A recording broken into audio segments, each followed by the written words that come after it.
In this video, I'm going to show you how to report a server on Discord. A quick but important process if you ever come across a community that's breaking Discord's rules. Whether it's harassment, illegal activity, or any other serious violation, Discord gives you the tools to flag it. Let's get into it. First, head to Discord's website and sign in with your email and password. Make sure Caps Lock is off to avoid any login headaches. You'll need to be logged in to submit a report. Once you're in, browse your server list and click on the server you want to report. Be sure the issue genuinely violates Discord's terms of service or community guidelines before moving forward. Next, you'll need to grab the server's unique server ID. To do this, enable developer mode in your Discord settings, then right-click the server name to copy the ID. This is what Discord's team will use to locate the server.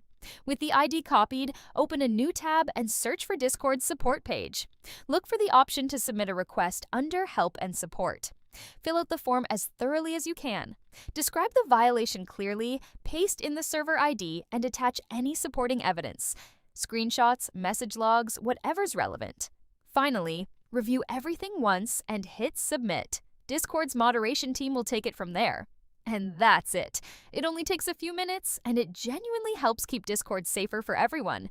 Use this feature responsibly, and thanks for watching. If this helped, like and subscribe for more guides. See you in the next one.